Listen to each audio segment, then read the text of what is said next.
All right, welcome everybody. Thank you so much for being here with us for our prospective student open house. We're really excited, everybody. You guys made the time to come and be here with us. So last part of the day here, we've got a student panel.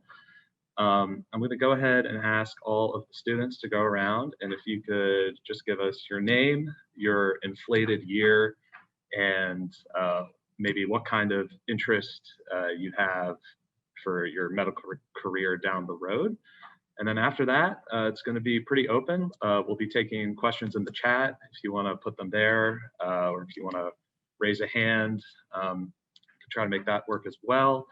I will, if there's a lack of questions, which I doubt there will be, I have some pre-written that we can lean on to just have the students talk about their experiences here. So why don't we go ahead and get started, and I am going to popcorn it off to Leslie to start the introductions.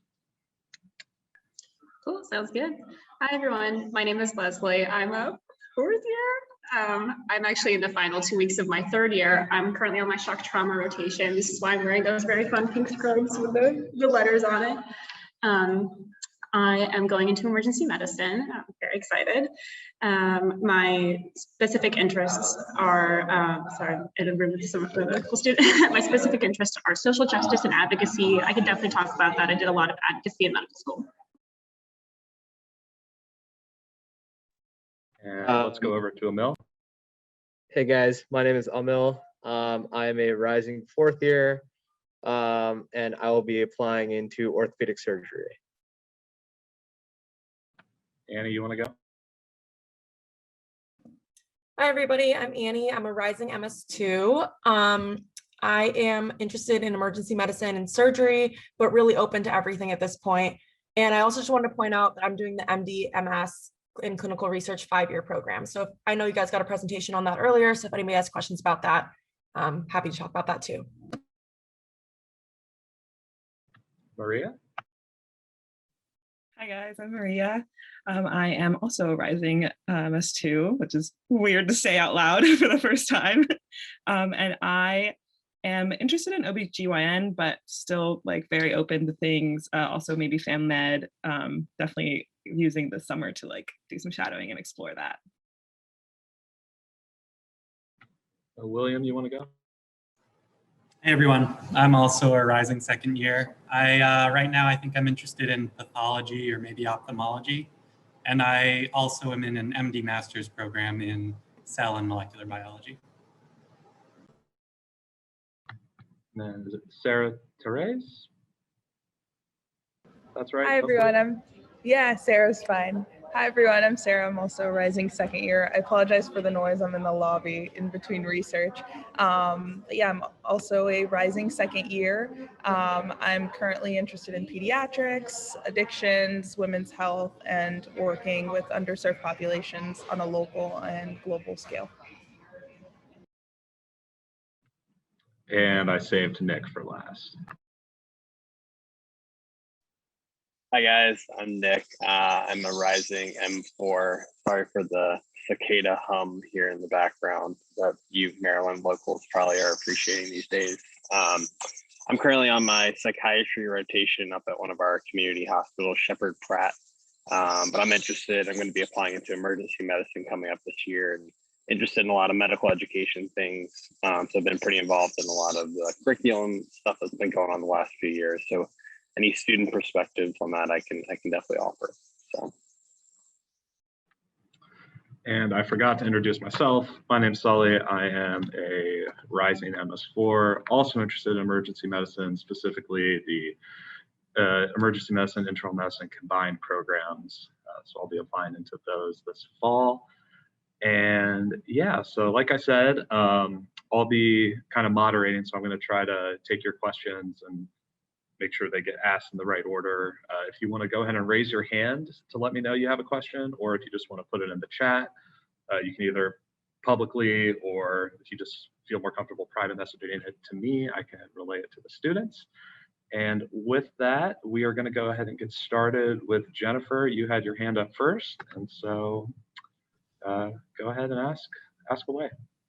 Thank you. I had a question for Leslie specifically. Actually, you mentioned that you were very involved in social justice and advocacy. I was wondering if that's like a specific concentration at UMSOM or if it's more just like something you've done on the side. Like, have they been able to help you at all with those interests, and how so?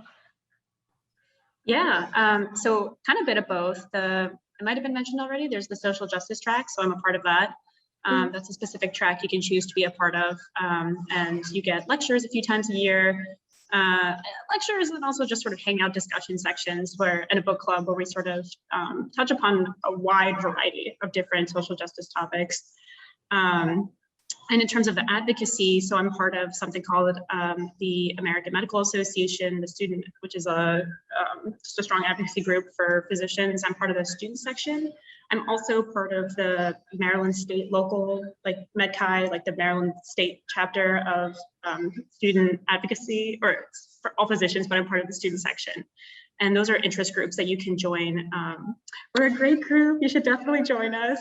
There's a lot of like teaching, and I was here earlier. There's some talk about connecting with upper years. It's a great way to connect with upper years and with actually Hopkins students, because we co-advocate with them on some stuff that's like local Maryland politics. And it's just been awesome. It's really cool to be able to like go to Annapolis, or I spoke with some representatives, like the Maryland senator, who had a DC trip, and you get to like really make an impact.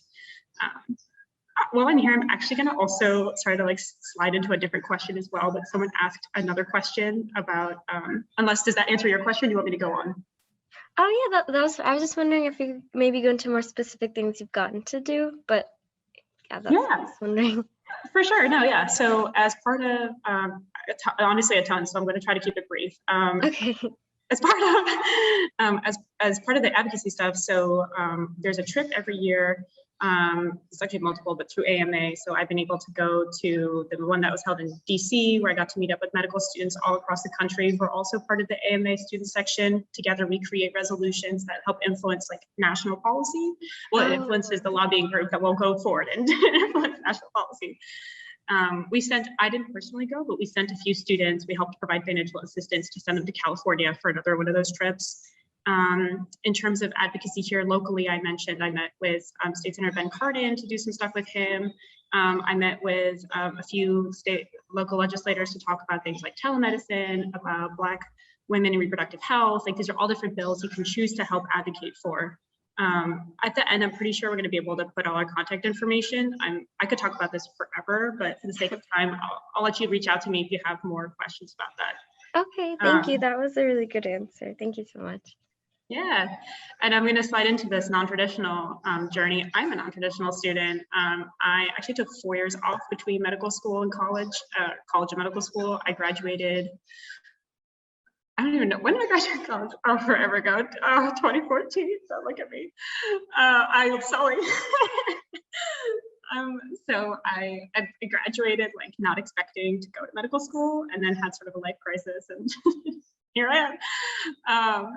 But what was the rest of this question? My journey, yeah. So that was just sort of like, I worked a different job. I worked in business for 2 years and in a consulting company, and then took the MCAT and came here. And honestly, I haven't, except for the times when I surprise my friends by telling them how secretly old I am.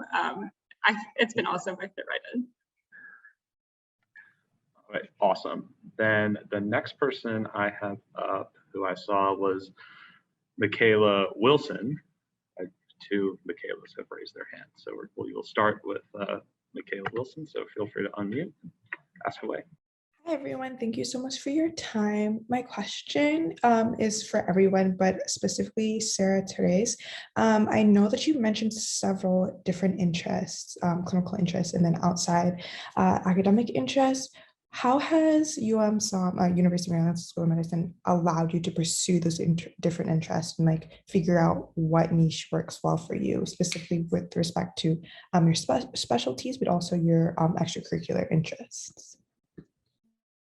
Sorry, I think I got the first part of your question. You said, how has UMSOM, you said, supported me in those different interests? Is that?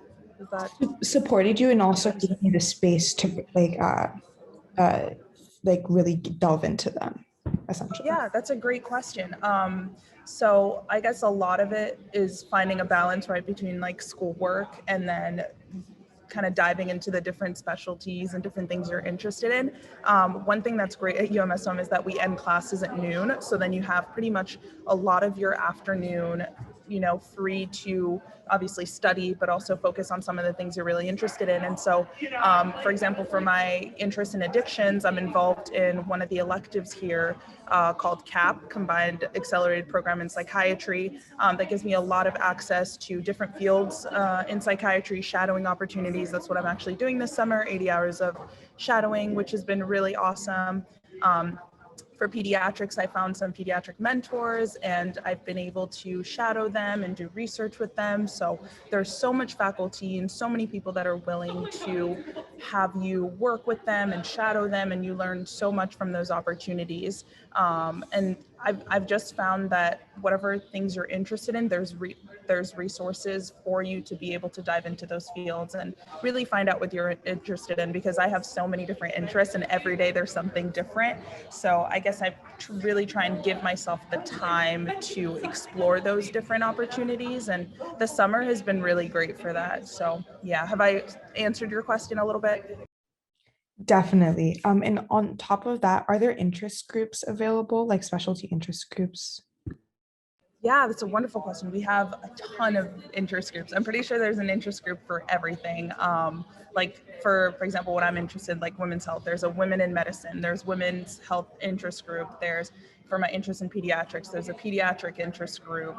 There's a psych interest group, neurology interest group, surgery interest group, like pretty much anything you can think of. And if what you're interested in isn't an option, you can get a group of people together and have people sign basically kind of like a form to express interest in starting an interest group. So if what you're looking for isn't there, you are also free to start it, which is cool. And just to add on top of that, one of the more popular interest groups is one called Exploring Careers in Medicine. So it's basically a big group of people that are like, hey, maybe I like peds and OB and medicine and like everything under the sun, or not sure.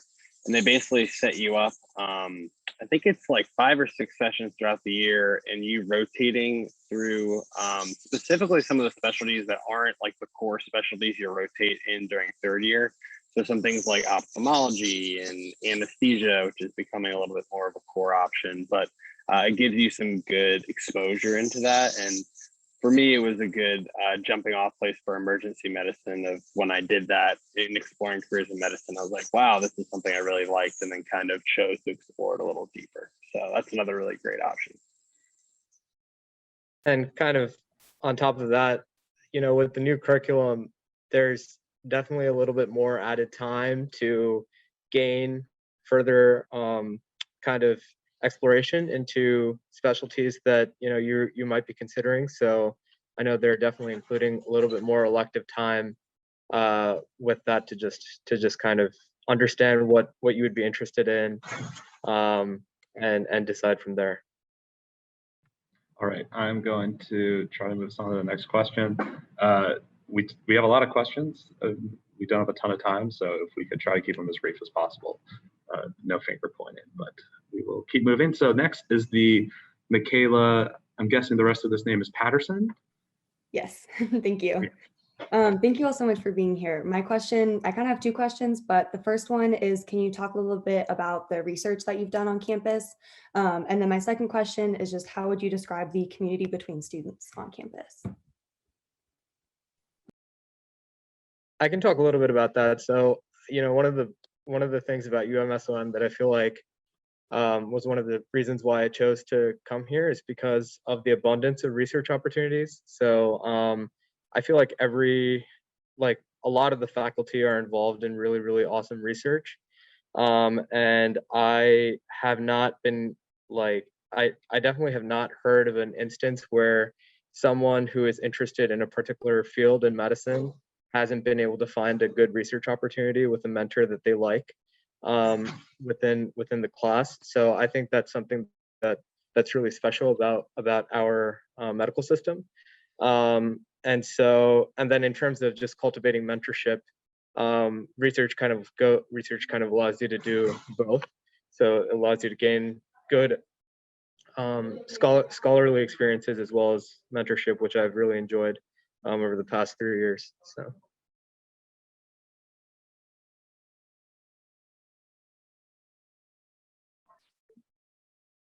Someone want to talk about the community at UMSOM?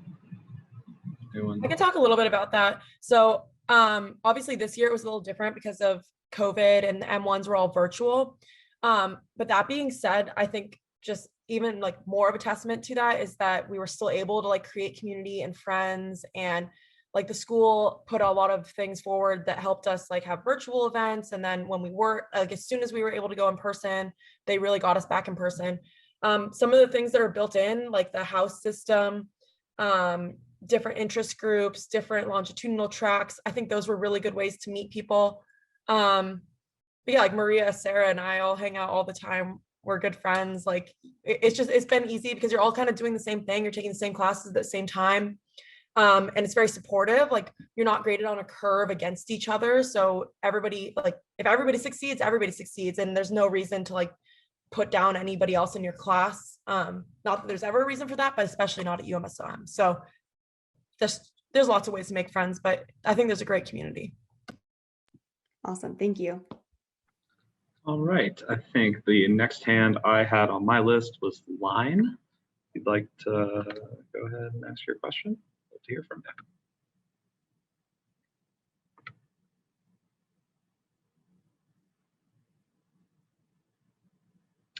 Line Nana, are you there with us? Just saw the unmute. Perfect. Hi to everyone. I have a question regarding the residency. I learned from the previous presentation. I learned that during rotation are made that some students go through rotation to find out which residency they want to go into. So my question is about the medical application, because in the application, some school asks us about the specialty that we want to go into.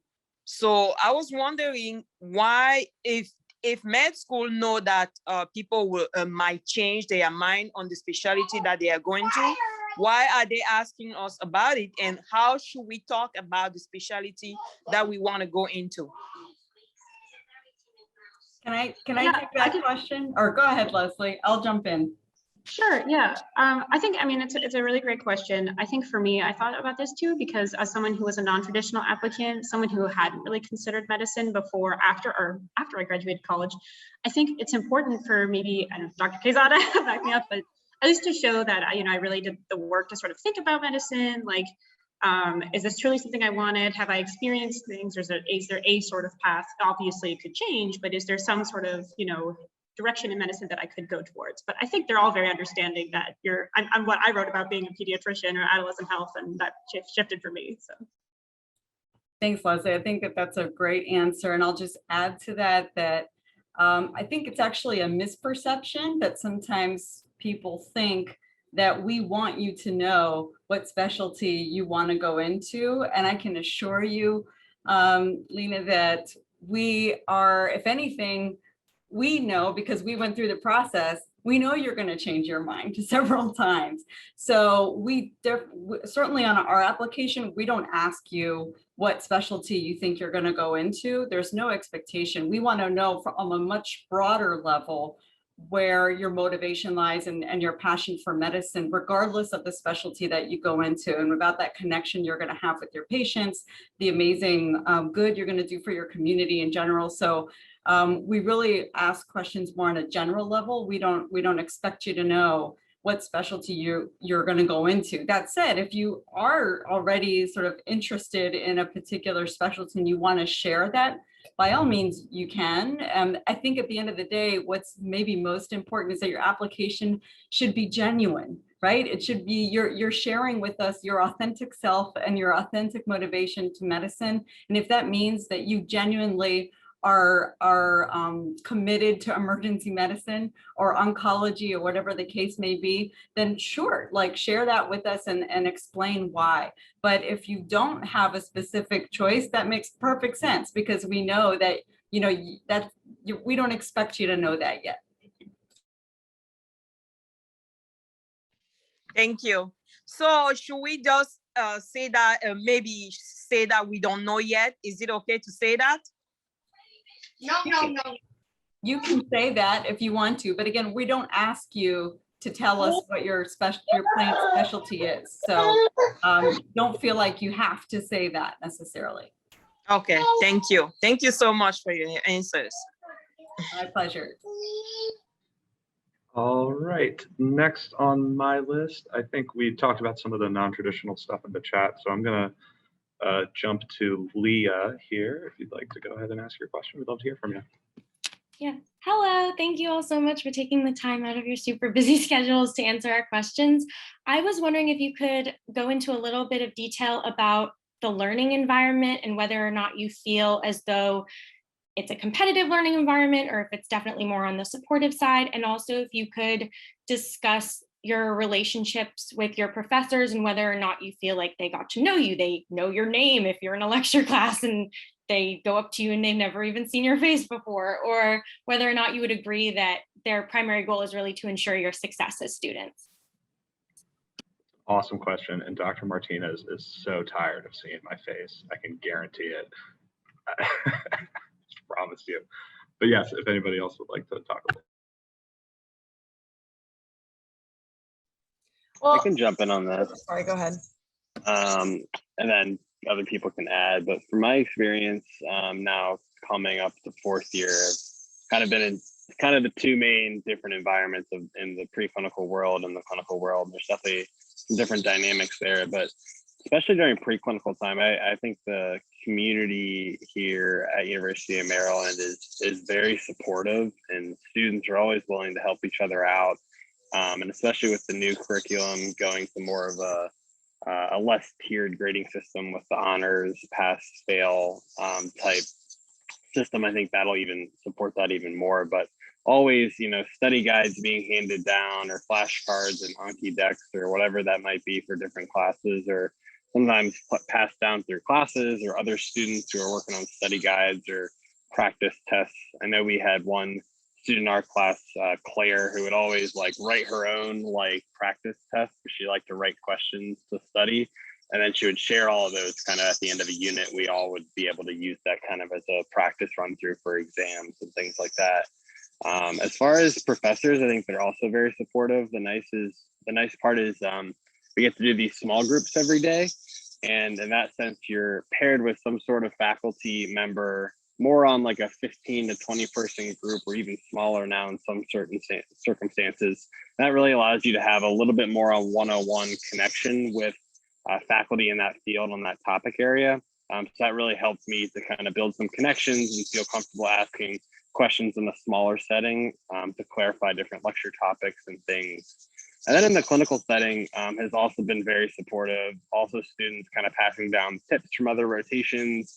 And all the attendings I've had on all my rotations are very, very supportive, and, you know, learn your name after, you know, the first day, and are, you know, picking out patients that think that they would be a good learning opportunity for your specific interest. So I think it really just continues as you progress. So if anybody has anything else to add there.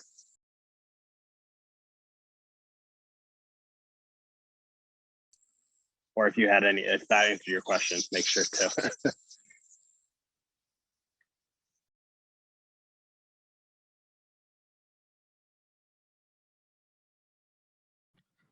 I'll just chime in that I totally echo everything Nick said. I think I found that it's been a really, you know, we succeed as a group community. There's not a feeling of competition where, you know, one person gets ahead at the expense of another. I found it to be a really supportive environment overall. And Dr. Martinez, as mentioned in the chat, has not quite tired of seeing my face. So I count my lucky stars for that. And Then just wanted to mention to the panelists, I believe we mentioned that this was going to wrap up at 1:15, but we have the time slot till 1:30. So if people can stay on until 1:30, that would be awesome. If you have to get going, understand as well. So, and Leah, thank you for your question. Next up I have on my list is Christopher here. Hi, yeah, thank you for all your help. I think my question goes out to Annie and William in particular. I think you two mentioned participation in the MDMS program.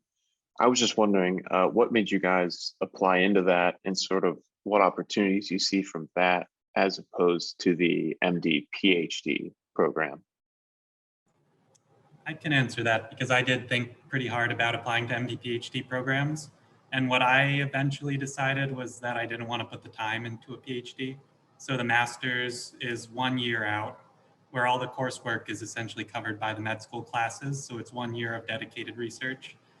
And I know that I enjoy research and I'd like to continue doing research, but I didn't think that I ever want to run my own lab. I'd rather have more of a clinical focus with research kind of on the side. So I decided that with the timing, an MD and a master's would be better for me than an MD PhD. Yeah, and just to chime in there, I think I had a lot of the same thought process. I mean, one part of it is I just really enjoyed research and knew it wasn't a part I wanted to give up in my career. I saw a question in the chat also saying, you know, I've heard that you can do research without a dual degree as a physician, and that's 100% true. You do not need a dual degree to do research. For me, the decision to do the 5-year program was that I really wanted like a protected year where I could do research before getting super involved in like residency and my clinical work and sort of figure out if there's a like niche that I was interested in. Another reason is that I had a very like non-traditional path to medicine, similar to Leslie. I didn't think I was doing it and then sort of decided to do it and had to take a lot of post-bac classes. For that reason, I didn't have a ton of clinical experience, but I had a lot of research experience. So I knew that I wanted to like give myself some time to figure out how I can combine those two as well. So the extra year there is really nice for that. But yeah, it's really a personal decision. I think it's an awesome program. The only thing I've seen from it so far is that our first summer, so like the time I'm in now, or all the rising MS2s are in, there's an FRCT, which is like a Foundations of Research, something like that, that you have to fulfill as a requirement. And MDMS students are exempt from that because we have the extra year. So you can use this summer to do something different. I'm still doing some research, but it's like not as structured. So there's just a little bit of extra time there. Hopefully that answered your question. Yeah, that was awesome. Thank you, both of you. All right, sounds good. Then Brian, I don't see your hand raised anymore if your question's already been addressed. But you were next on my list here that I've been keeping. A few moments to unmute if you have a question still on your mind. All right, and then we're gonna move to Liliana. You were next up on my list. So. Hello, thanks everyone for being here. I really appreciate it. So I have 2 questions. If we start to run out of time, you can feel free to cut me off after the first one. So the first one was actually specifically for Sarah, because you mentioned women's health and my ears kind of perked up. When I was in college, I got a women's studies certificate and I was really involved with AMWA, the American Medical Women's Association, the chapter on our campus. So it was really amazing to get involved with all of that during college. And so I have a bit of a vested interest in women's health. So I was just a little bit curious about, you know, what your experience with women's health, like if you were able to get involved with it, like in your first year, like if you felt like you kind of had sufficient like opportunity to get involved with women's health and like what your sort of experiences might have been. I would love to hear about that. And then my other question is just for everybody. And of course, if you're comfortable sharing your experiences, it's about, so earlier in the presentation, they mentioned that they've sort of ramped up the like mental health and wellness resources, especially with like the Renaissance curriculum. It sounds like they're really focusing on sort of more holistic, you know, treatment of the medical students and of course, you know, in turn your patients. And so I was wondering if anybody, had any insight or any experience with the kind of increased mental health resources, if you've used them, if they've been helpful, if there's anything you've thought of that could be improved and things like that, because I'm also really interested in mental health. So if anybody has insight to either of those, I would greatly appreciate it. Yeah, I can start. Thanks for your question, and I'll make it brief. So yes, the Women's Health Interest Group is great on campus. I'm currently on the board right now, and essentially we have events, I would say like several throughout the semester, throughout the year. And we work a lot with mentorship with labor and delivery doctors, so OBGYNs, and we have a shadowing program in place, which is really great for first and second year students. Obviously with COVID, it's been different being able to go in, but now it's been ramping up a lot more. So people have been able to go and shadow OBGYNs from 7 a.m. to 5 p.m., see a lot of, deliveries, babies, moms, and like, there's a ton of opportunities there if you're interested in women's health and specifically advocacy, reproductive justice. There's a lot of great mentors, a lot of great faculty, not just OBGYNs, but family medicine doctors and stuff like that. So I'm sure that you'll be able to find your thing here and explore women's health for sure. So thank you so much. Mm-hmm.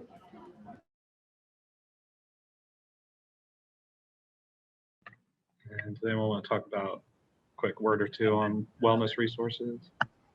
In the very beginning in orientation, we had several presentations from the Student Counseling Center and the Office of Student Affairs, and they, kind of make us aware of all the different resources we have. And then periodically, we get emails from the Wellness Committee, either from, from the student members or the faculty.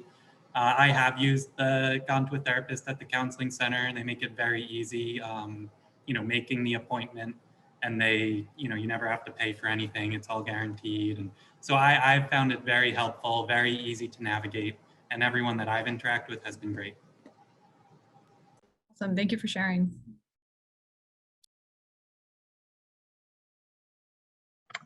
All right, so I believe next up I had Aaron. Do you want to unmute and ask your question? Hi, thank you very much for your time.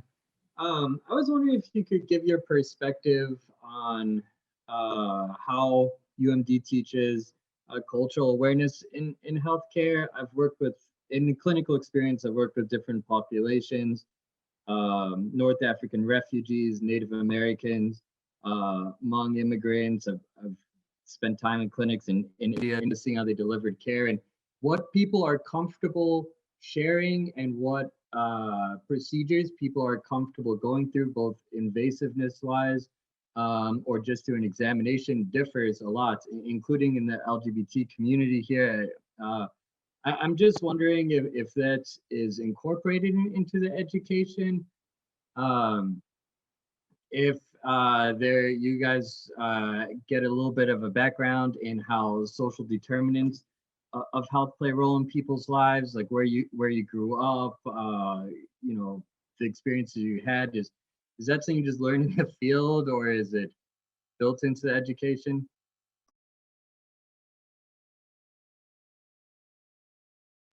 I think that's been a big focus of the new curriculum, especially in the Renaissance curriculum.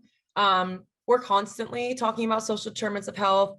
I'm actually going to pop this over to Maria because I know she was really inspired by one of our endocrine lectures. I think that's like a really awesome example. So sorry to put you on the spot, Maria, but. No, it's fine. I was just thinking about that. We had a transgender competent care lecture that just really touched me. Annie and I are in a group chat, and I just was talking about how it brought me to tears. But we've had several lectures that are fully devoted to different populations that we might encounter. So I think we had one that Dr. Retner did about anti-Asian discrimination and things like that. And I think we've really, I wasn't expecting it. So it's been something that's been really pushed, and I kind of thought it was just going to be incorporated into our lectures, but to have full lectures and a full day dedicated to it has been a really great experience to sort of not only have a lecture on it, but then we also had discussion where we had a whole small group where we sort of talked about and reflected on the things that we were taught. I don't know if that answered your question, let me know. Also, I mean, just speaking from the clinical perspective, one of the great things about coming here is that we have such a diverse patient population that we're exposed to throughout. And so, especially throughout third year, I've had the opportunity to interact with people, that from all different races, colors, ethnicities, backgrounds, LGBTQ, and the amount that I've been able to learn from my patients and from participating in their care, above all, I feel like, is something that I think no lecture could have really taught me. And so, based upon that, I think everyone that comes out of here, just speaking purely from the patient population perspective, gets a really good education in all of those things. So I think that's something that's really special about Maryland. Awesome answers, everybody, and thank you for your question, Aaron. Next up on my list, I got Lariana. Hi, everyone. Oh, sorry, I think I accidentally muted you the second you unmuted. Yeah. It's okay. So I know that we all prioritize our mental health differently, and I was just wondering, like, do you guys have access to a gym and just like team sports on campus? Like, sometimes get together, play volleyball or basketball or something. Do you guys have access to that? I know like pre-COVID and during COVID, things may have changed, but do you guys have that access or the authority to do that? Our gym is finally reopening, which is very exciting. So we have an awesome gym like right on campus. It's attached into our campus center building. It's up on the 3rd and 4th floors. But it's a huge gym. It's got all kinds of exercise equipment, basketball court. It's got a pool up there with probably at least 5 or 6 different lanes that you can swim in. So it's an awesome gym, and that comes kind of as part of your full tuition fees package stuff. So it's really convenient to school. It's like right across the street from both where most of your clinicals will be, and also for your preclinical things, and they're open until close to midnight. So kind of can fit your schedule either as an early workout or a late workout. I've also done some of the different kind of like community rec leagues around Baltimore. So they do have some specific intramurals through the actual on-school gym. But then there's also kind of a league around the city of Baltimore called Volo Sports. And they have all kinds of sports from, soccer, flag football, volleyball, everything. So we had a big crew of our class between our 1st and 2nd year that did like a beach volleyball league during the summer when a lot of us were doing research and often shadowing, and that was super fun. So I fell out of it a little bit with all the COVID, but I try to at least get on a team of some sport at least once a year. Try to do it once each semester. It's a little harder in clinics, but to either with some other med school friends, or you can also just join teams from other people throughout the community too. So it's nice to kind of build your network of friends outside medicine as well. It's a good way to do that and get to know the city a little bit more. So lots of great options. I can definitely let you know a little more if you have any questions. So. Yes, thank you, Nick. Shameless plug for the Bannister Run Club. Pretty new club started here. How could I forget the Bannister Run Club?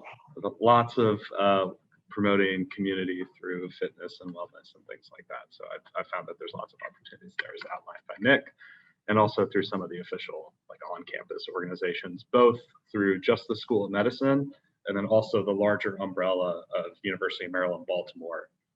They do a lot of their own programming too in terms of fitness classes and like field day type things and things like that. So there's lots of that programming around. So thank you. Okay, next. I was gonna address Clarice's question, but I think we had a lot of chats about the transition. But if maybe somebody, just one person, wants to talk just real briefly about what that transition from undergrad to med school was like, I think that's a really important question, and not really enough can be said about that. Does anyone want to pipe up about that? I could talk about that a little bit, yeah. I kind of described my experiences already, but definitely I was just like living in New York City, working and like going happy hours. And then I came to med school and I was like, oh, I'll come study. And that just did not work out for my first exam. But I mean, honestly, I needed to go through that in order to sort of like kick myself into gear. And everything you remember from college, it just soaks right. It's like riding a bike. It just comes back in, you get in the same study habits. And everyone, I think the most helpful thing was like, I talked about finding a study buddy. My study buddy is actually sitting right over there. I'm bad. Anyways, he's not listening to me.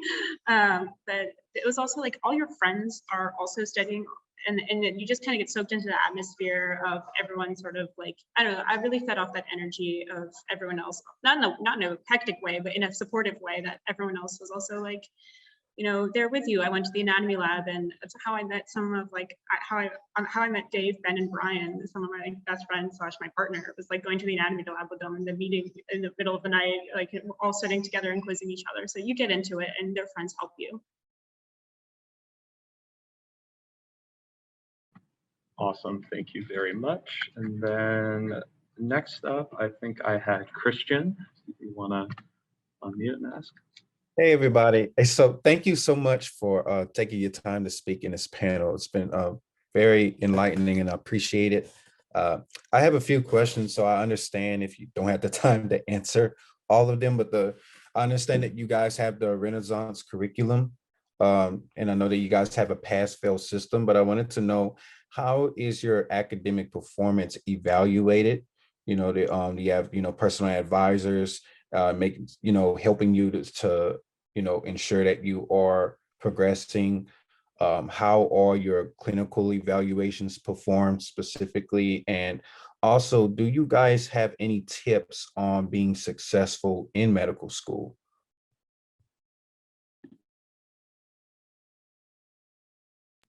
I can take the question on the Renaissance curriculum, and then maybe like an M4, Rising M4, could talk about the clinical evaluation part. In the Renaissance curriculum, it's an honors, high pass, pass, fail system. We usually have, so like we're organized into organ system blocks. So for example, a block is something like digestion and hormones, which is like GI and endocrine. And for that block, we have participation quizzes, which are just to make sure you like are at lecture, or I mean at small group. Those make up 20% of your grade. We have two like bigger exams. So one was for GI and one was for endocrine. And sometimes there's 2 or 3 exams. It just depends on the block. Those were each worth like 40-ish%. So that sort of makes up most of your grade. And the grading is completely done off of percentile. So I like the actual percent you get is not compared to your classmates. So if you get above an 88%, your honors, 78, high pass, et cetera, et cetera. And you see the class average, but it doesn't actually have any impact on your grade. And that's basically it. It's pretty, you just like do your best and get the grade you get, and you have another chance next block to do something different if it didn't work. Also, the very first block of the Renaissance curriculum foundations is pure pass fail. So it's you get above a 68, you pass, below a 68, you fail. There's no like honors distinction in that. And just to like jump into that second part of the question of how to be successful, I think the biggest thing, I kind of put this in the chat already, is just to like give yourself time to adjust and readjust. You are not going to figure out what works for you the first block, probably not the second block. And then by the time you find something that works in the second block, the third block is going to be something completely different. And you're just going to keep on adjusting. And that's just how it is. And you work it out and you lean on your classmates and say, hey, I didn't do so well this block. What worked for you last time? And you just keep adjusting. There's also great, like the OSA office is super helpful. There's an academic support office. There's tutors. So I would just say to really lean on all those resources, but also just be kind to yourself and like let yourself readjust and keep working on that process. Hopefully that answered about the Renaissance curriculum. I can chime in about the clinical side of evaluations. So when you get to the clinical side of things, your evaluations are much more based on your evaluations from your preceptors, your attendings, and your residents, and just how well you work with the team and how proactive you are working for your patients and things like that, which when people told me that before I got to clinical medical school, I had no idea what they were talking about, but it becomes more clear once you get a little bit closer to it. That is one component of your grade. It's usually the largest component of your grade is those admittedly subjective evaluations, but just how you're found to interact in the clinical environment, how well you do, going home and reading up on your patients and learning about them and trying to do all the right things. And nobody expects you to know all the answers to everything, but they do expect you to be engaged with the patient care and trying to learn and doing your best to make yourself eventually become a doctor. So that's one side of it. Another side of it will often be how well you do on the end of the rotation exams. They have these exams they call shelves, nothing to worry about right now, but there is a exam component that's usually a smaller percentage of your grade. And then oftentimes there's another 10, 15% of your grade that goes into things just like attendance and completing like certain activities and write-ups and things like that. So that's usually kind of how it shakes out for the clinical side of things. And to talk a little bit, also to touch on your question of advice, this is really similar to Annie's, but if you find that you're doing something in med school and you're trying to teach yourself one way or trying to study the material one way and it's not working for you, like never be afraid to change up. I always used to get in these habits where I would make a study plan and I'd be like, this is what I'm doing no matter what. And then I'd realize halfway through, I'm not learning anything. This isn't working for me. But since I already did it, I already laid it out, I was like, well, I have to finish.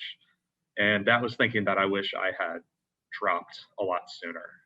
So when even if everybody around you is doing it, everybody around you is using some resource and you try it and you're like, what is this? I don't get it. Then just don't use it because there's a lot out there. You're gonna have more resources available to you than you have the time to actually use. So yeah, that would be my one piece of advice. And as Leslie points out, tutors, upperclassmen tutors are there for you and can continue to provide you tips along through your career through medical school. So next up on my list here, I have Robert. No, I just want to pipe in, guys. Thanks for having me. I got to hop off, but great questions and best of luck to all you guys.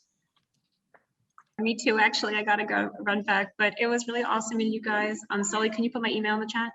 Yes, I'll do that. Okay, please, anyone reach out to me at any time. I'm happy to talk. Good luck, everyone. Yeah, I just want to obviously thank everyone for the time and information. It's been very informative and obviously you're very busy, so I really appreciate it. But I guess I had two questions. The first being the rising, or at least it appears like the kind of rising trend between MD and DO schools. This would be for anyone. Did anyone like consider a DO school or DO program? And then if so, like what pulled you more towards the MD aspect?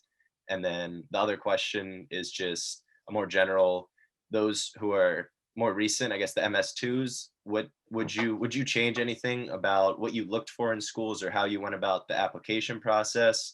And then for the MS4s, just was there anything you would change in retrospect going through medical school?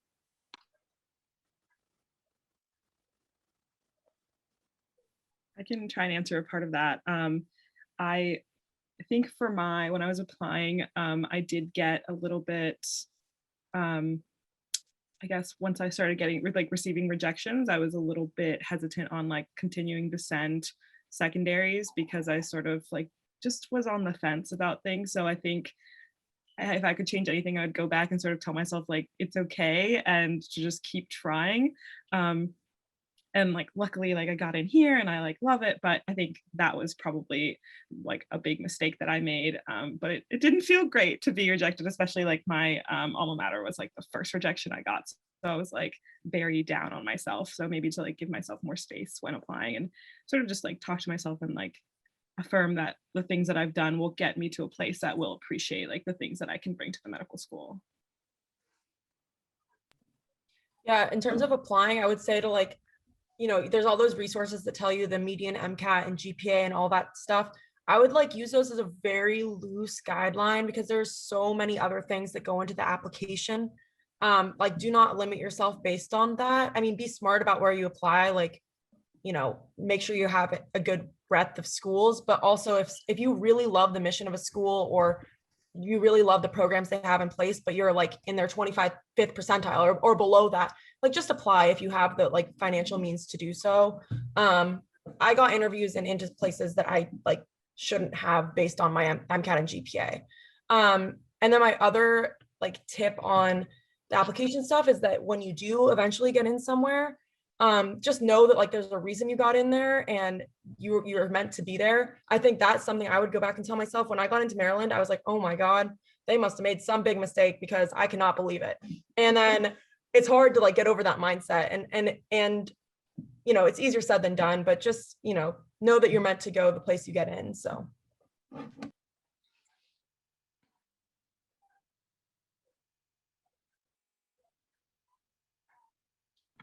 And I don't know too much about the MD versus DA. I don't know if Dr. Quezada is still on, if she'd want to tackle a little bit of that.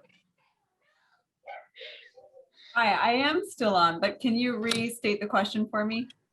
Yeah, I think, and Robert, actually, you go ahead and ask us your question. Okay. Yeah, I guess it was just, I've seen a rising, or not rising trend, but just a more popular option was just being pushed around with like MD and DO programs and applying to both. And then just the whole differences between MD and then like the DO, they consider themselves like the more holistic approach. And then I was just wondering if anyone who was on the fence about too, what kind of pushed them towards the MD over the DO. Okay, yeah, I mean, I think that maybe the only other, you know, I always find that we are quite holistic in the allopathic medicine approach as well. I think maybe the bigger distinctions are in osteopathy or DO programs. There's a lot more emphasis placed on the skeletal system. And in some of the like manipulation of the skeletal system. So I think those individuals spend more time learning on some of those techniques.